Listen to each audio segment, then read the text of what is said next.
Martin, how can you say that God was depressed? I don't know. Because he was? Because he was? Because he was alone? And the human need for companionship is a reflection of the divine need for companionship. Otherwise, why wouldn't God just keep himself alone the whole time? Why not? He longs for love reciprocated. Love to use that word when I can, and there was a golden opportunity.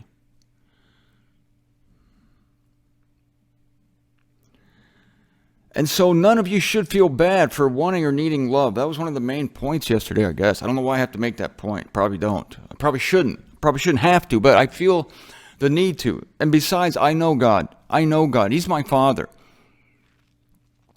Me and God are like this if you're watching the studio cam, or as it were, the kitchen cam, the living room cam. I'm halfway in the kitchen, halfway in the living room here. God is our Father, and He's our intimate. And even Jesus said when He was on earth that He does not do anything except He tells His friends and His servants. And so His plans and His purposes are known by His friends, not by the rest of the world, because they don't want to know God. So God loves to reveal secrets. I mean, I even see a type of God in gossips. People who are gossips, busybodies. They want to tell something. Almost all criminals get caught because they can't help talking about their crime. They're so excited about it, I just robbed a bank. It was fantastic, man. We blew up the safe. It was the best blow up of any safe ever. We really got a sophisticated wad of dynamite together, and man, this thing was absolutely A1A, and you should have seen the getaway. I mean, I dove in that getaway car head first, never touched the sides of the door, just boom, and I hit the car running. In fact, the guy was on the run. I ran, boom, hit it, and we were out of there, and they all brag about how much money they took in the heist. Everybody wants to talk about it. What's the purpose of keeping it to yourself? People who keep things to themselves get ulcers. You think it's some kind of noble thing to keep something to yourself. You instantly want to share good news or bad news. This is why Paul said the body of Christ suffers and rejoices together. It's because of this human habit of wanting to share whatever is going on in your life. And I'm telling you that God was like this. God was like this. And listen, you have to understand this, that God had the whole plan of the universe in His mind from the very beginning. Can you imagine? Talk about needing or wanting to burst. You look at a seahorse now. Have you ever looked at a seahorse? Go and look at a seahorse. I want you to go to Google search, look up seahorse, hit images, and look at the seahorse. God had that in His mind before He even created Christ. Can you imagine having that design in your head and nobody to show it to? I got nobody to show the seahorse to. This is horrible. And so God started this whole thing rolling just so He could show the seahorse to people. First He creates Christ. Oh, I got to create Christ. I need an image because I'm invisible, I'm intangible, I'm untouchable, I'm unknowable, apart from my image. Now, boom, everything's in living color now. It's like when the Wizard of Oz turns from black and white to color. From Kansas to Oz. Now God can be known. It's no fun. At the beginning of The Wizard of Oz, the black and white. When you see they land in Oz and the Munchkins or whatever, well, where's that Oz? No, that's not. Downtown Oz is the Crystal Cathedral there. But they're still in the land of Oz. It's just not the capital of Oz. I think I'm getting this right. I know you'll correct me if I don't. So suddenly everything's in Technicolor because God is known. He's no longer this like you have an operating system on your computer, this big, dark, deep, black and white thing that nobody can know apart from Windows. Windows gives you the happy look. So Jesus Christ gives God the happy look. So now comes Christ, then comes the celestial creation. He creates the stars also like a postscript, and then He creates the earth. He puts humanity on the earth. So now finally, then He puts the creatures in the sea. Finally, He's got this thing in His head, the seahorse, and He can finally make it. And so he makes the seahorse and he puts it in the ocean. And now imagine the frustration then. Look, this tells you of the patience of God, that he waits until people can come up with scuba gear, or maybe they invent the mask or something, because imagine going underwater. Adam swimming underwater, which he did. He just has his eyes, and they're no different than your eyes, and you go underwater, you can't see anything. Everything's a blur because you're not meant to look through water. So God had to wait till somebody invented the face mask. And then finally, somebody invented the face mask. I think it was Enoch. Yeah. Enoch invented the face mask, the whole thing, the strap and everything. And I think it was Zerubbabel invented the snorkel. So we had the face mask first, and then Zerubbabel invented the snorkel, and Elisha invented flippers. And with all these things, finally now humanity can look at the seahorse and see what an amazing, crazy creature this really is. Okay, you're amazed now. I understand. But now, graduate if you can.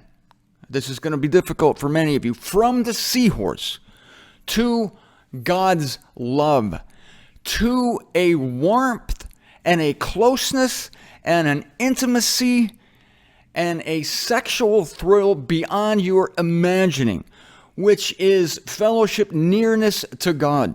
You know how great it is when this is not going to sound great at first.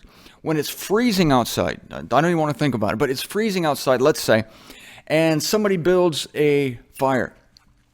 And how great it feels to get close to that fire. It warms your soul. Your soul feels good. Everything is right. Everything is wonderful in that moment. Well, God is like the campfire of the universe. And to be near him is a more amazing experience than to look at the seahorse.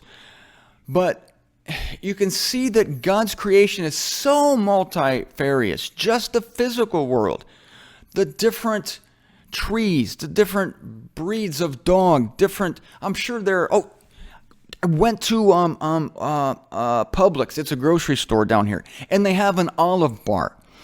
This was something that could have been discovered a lot earlier than the seahorse. They have an olive bar, a bar just for olives, because there aren't just olives.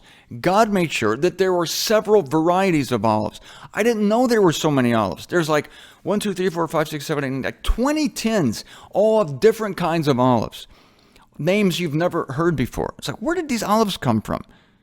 It's like when you order a pizza, you say, you want olives? Yeah, they're black and green. That's all they have at the pizza place. My gosh, there are so many varieties of olives. Nobody can know this. But imagine that all this is in God's head. All of this is in his mind. And he's got nobody to share it with. He wants to talk about it. He wants to explain it. He wants to divulge everything.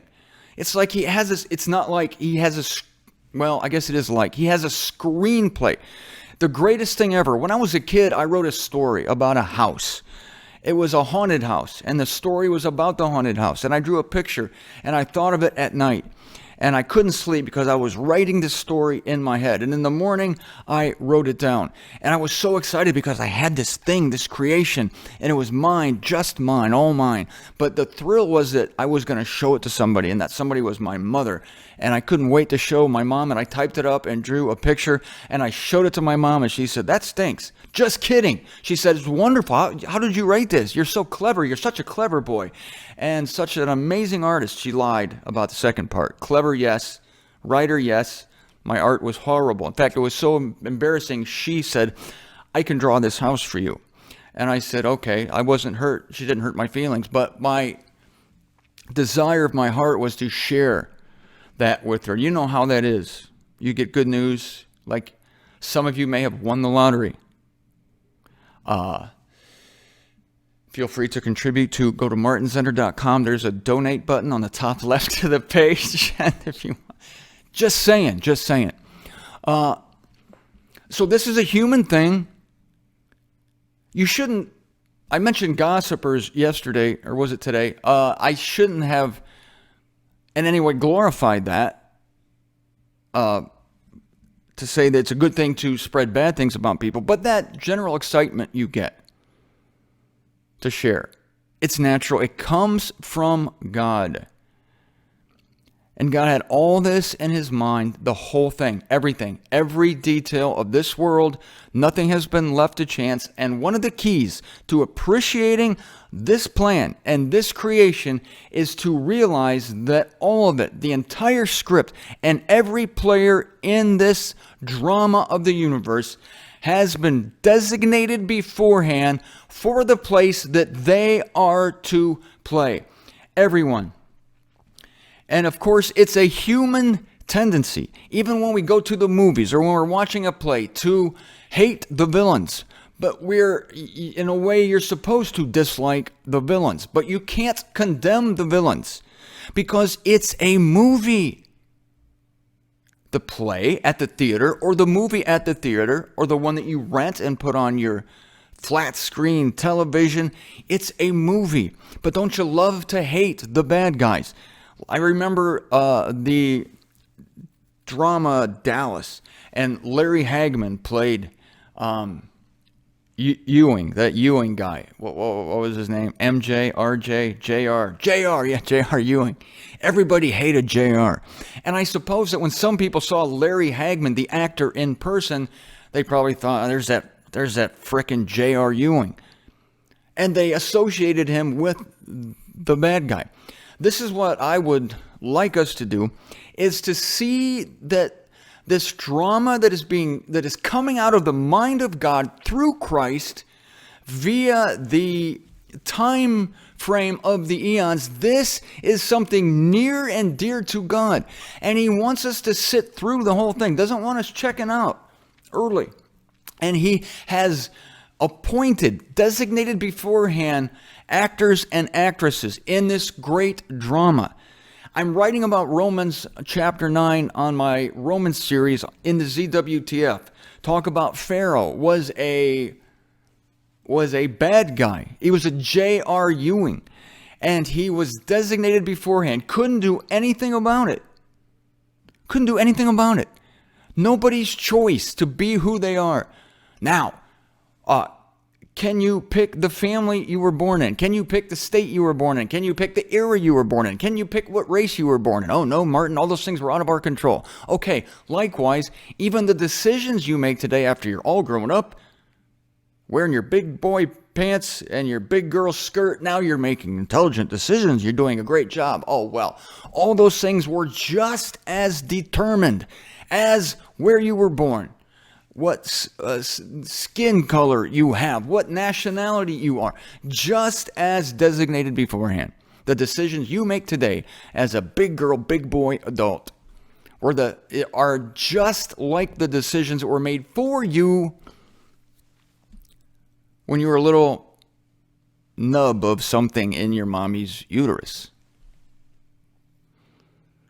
But the problem is, of course, that we have this illusion now that there's a magic moment that passed between that uterine experience and the big boy, big girl experience. There's some magic moment. Christianity calls it the age of accountability. And now you're making your own decisions freely apart from God. Before that, what?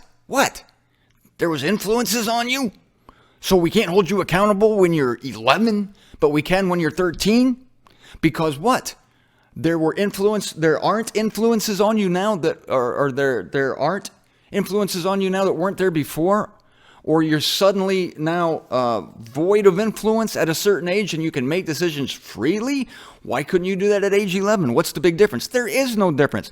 I'm going to go back even further into the womb and say that nothing has changed there either. Things happen to you in the womb. Your mom gets up, she stretches, you go sideways, she lays down, she goes to aerobics class, God help you, she does Pilates, or she drinks a chocolate milkshake, you're in there going, whoa. And so what control do you have over that? Huh? What do you have control over that? What? Nothing. No, you can't control that. So you're just in there going, just getting banged around. What kind of decisions are you making in the womb? I think I'm going to roll over. So the decisions you make today, you think that there's something different about that. All right, now That's you. That's you. Now I want you to take it and look at everybody else in the world. Even the people you have problems with. They're all just trying to get through this time period. Because I'm going to tell you why they were created, but I'll tell you tomorrow, I think. I'm going to save it for tomorrow. What is this? Yeah.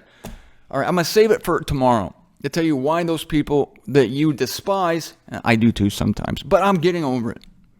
I'm helping myself getting over it by listening to myself talk. I'm going to watch this show because I think it's a good one. I think. Yeah, I think.